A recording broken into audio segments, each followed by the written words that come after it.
Começando. Senhora membro do Comitê Científico e de Organização do 6º Congresso Internacional da Rede Ibero-Americana de Estudos Jurídicos, 1812, a defesa do Estado de Direito no século XXI e presidente do 4º eixo temático Novas ameaças ao Estado de Direito, professora doutora Marisa Almeida Araújo, minha antiga aluna. Permita-me que, na sua pessoa, cumprimente e saúde os responsáveis maiores deste 6º Congresso, o magnífico reitor, aqui na primeira fila, da Universidade de Lisboa, o professor Dr. Afonso Lima Martins, o seu coordenador-geral da Rede Ibero-Americana de Estudos Jurídicos, professor Dr. Juan Manuel López Ulla, da Universidade de Cádiz, a entidade coordenadora, e o seu professor Dr. Manuel Lopes Porto, diretor do CEGEA, Centro de Estudos Jurídicos, Económicos, Internacionais e Ambientais, que foi meu professor há uns 60 anos, talvez 70, da Universidade de Lusíada, a entidade co-organizadora e acolhedora. Cumprimento também viva e cordialmente os colegas desta longa jornada, companheiros de viagem, e quer nunca, aqui e agora, por algumas horas, na feliz terminologia do professor Dr. Manuel Carlos Palomec Lopes, professor emérito da Universidade de Salamanca e grande amigo. Saúdo igualmente todos e todos os senhores conferencistas e congressistas.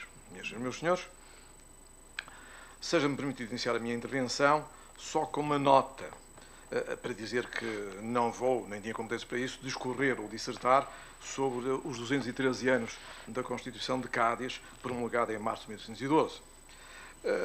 Mas vou referir que essa Constituição, elaborada quando a invasão napoleónica de Espanha, representa uma ruptura com o absolutismo, sendo a primeira tentativa séria de implantar um Estado liberal e constitucional na Espanha, influenciando designadamente as Constituições portuguesas de 1822 e de 1838, através da consagração da ideia de que a soberania reside na nação, afastando o absolutismo real e consagrando a separação de poderes, o legislativo, o executivo e o judicial.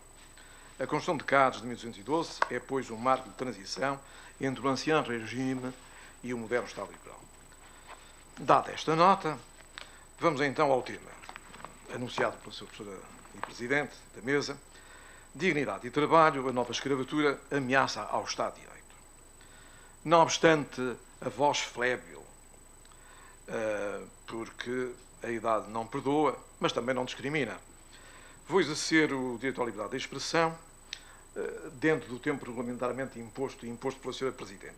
Assim, por razões que o Deus Corão nos impõe, circunscreverei a intervenção às questões que se me figuram mais relevantes, mais densas, porventura mais agónicas, mais polémicas, com o subjetivismo natural que as opções sempre postulam, remetendo no demais para o artigo científico que a suporta. Passo agora ao Deus Queiroz e aos seus ditames. Batido pelo tempo e sovado pela vida, nunca sabemos, ou sabemos, quando chegará o tempo do Deus Cronos de deixarmos no princípio, no início, de atingir o fim, tempos fugido. Mas na moldura do nosso tempo, em que tropeçamos constantemente na maldade, em que nos sentimos impotentes diante da violência, em que vivemos asfixiados, sufocados e anestesiados pelo medo, num mundo de injustiça, de mentira, de egoísmo, de relativismo, de indiferença, de pressão social, de deixar correr, num mundo VUCA, surgido na década de 90 do século XX, num cenário global de saída da Guerra Fria, hoje, clara e ostensivamente posto em causa, mundo de volatilidade, de incerteza, de complexidade, de ambiguidade, num mundo em que a paz não é apenas a ausência de guerra, e esta pulula por este mundo fora, na nossa casa comum, na linguagem do Papa Francisco, como ele dizia, numa guerra mundial aos pedaços, agora mais do que aos pedaços. Potenciando o trabalho indigno, potenciando a nova escravatura, é um atentado à paz? Questiona-se. Como vai o Estado de Direito? O artigo 1º da Constituição da República, já aqui amiudadamente citado, baseia a soberania da República na dignidade da pessoa humana e o trabalho, bem fundamental dos trabalhadores, quer por razões retributivas, quer por razões de realização pessoal, encontra também na Constituição o suporte essencial da respectiva tutela. E pergunto, em que medida os tempos de trabalho, já de si erraticamente embratecidos, no seu cálculo e no seu quanto, face a um passado não muito remoto, podem conduzir a uma nova escravatura.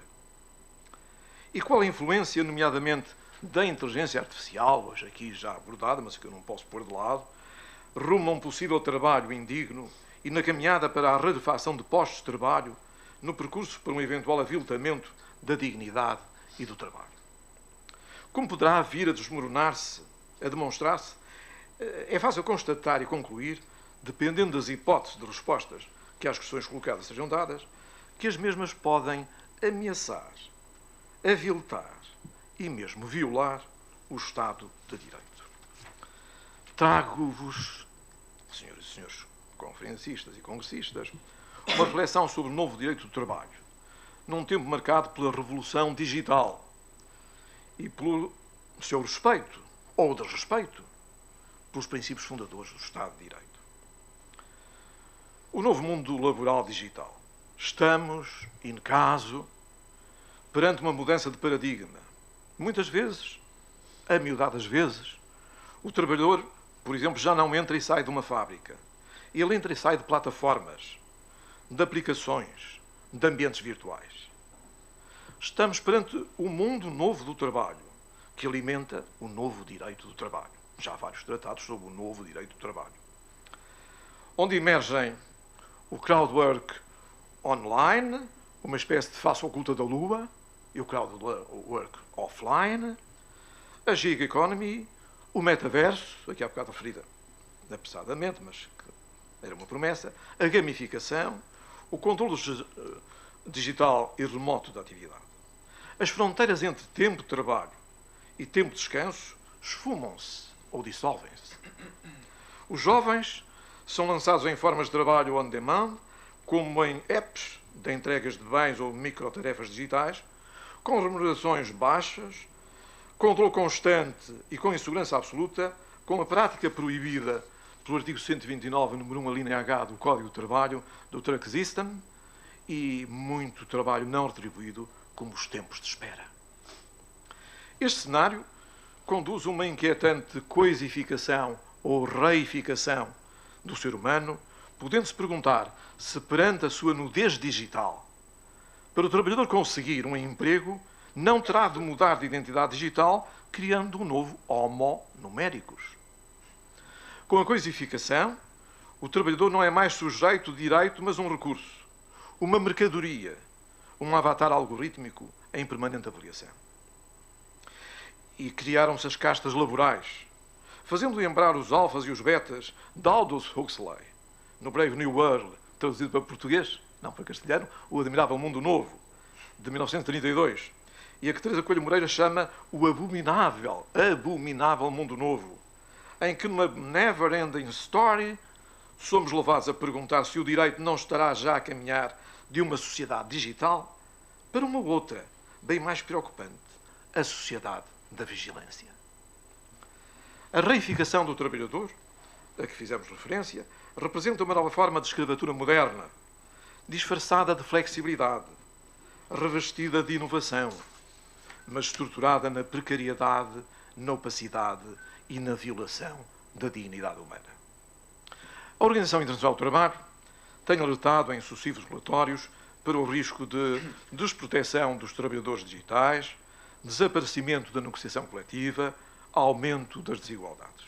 Por seu lado, a União Europeia, através da Diretiva número 2024/2831, de 23 de outubro, relativa à melhoria das condições de trabalho em plataformas digitais, visa reforçar a presunção de vínculo laboral, garantir transparência algorítmica, reafirmar a dignidade humana no trabalho.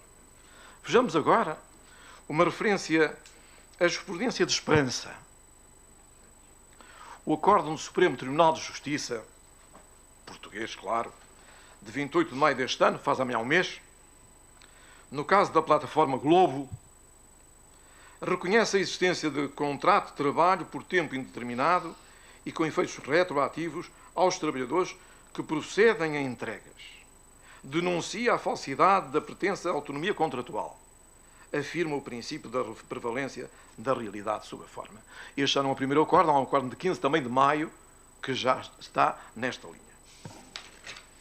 Este acórdão constitui um marco importante e uma resposta clara do Poder Judicial contra a mercantilização do trabalho.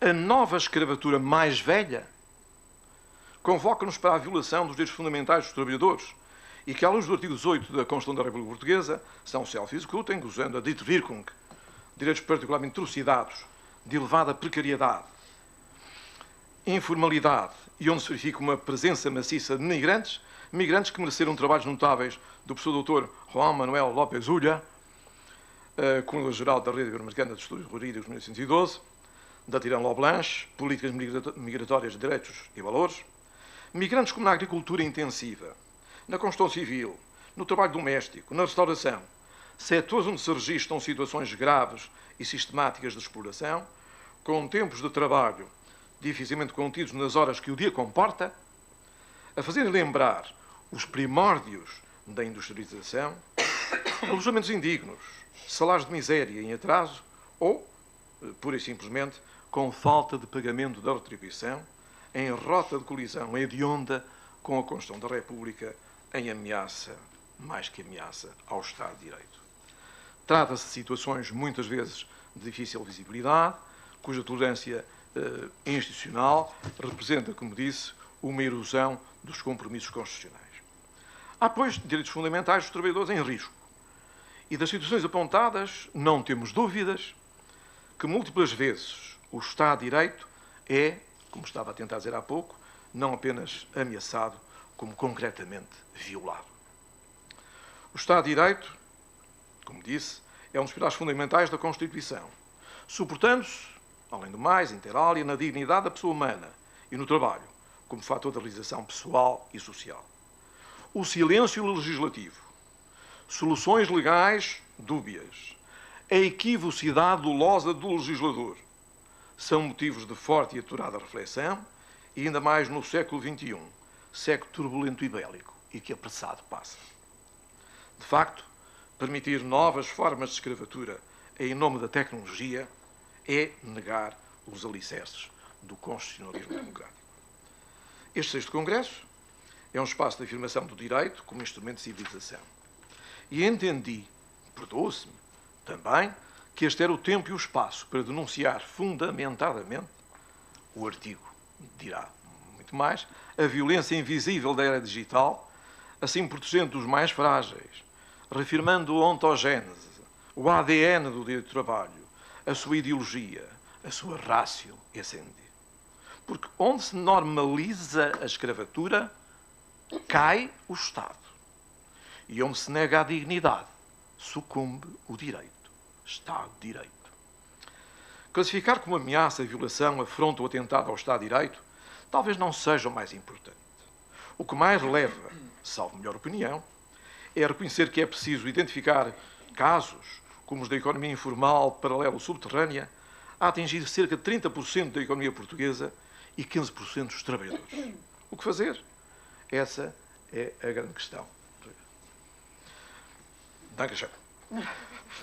Concluiria, em primeiro lugar, com José Saramago, Prémio Nobel da Literatura em 1998, e com o seu livro ensaio sobre a cegueira, publicado em 1995, quando esgrimiu, quase a concluir, o seguinte pensamento. Isto não é transcrição. As coisas são tão óbvias que cortam as asas ao passo irrequieto da nossa imaginação. Falei na explanação, na exposição, na comunicação, do que é óbvio. Fica dito, mas todas e todos sabeis o que subjaz à intervenção. É a evidência da obviedade. E, em segundo lugar, parafraseando o professor Dr. Mozart, Vítor Russomano,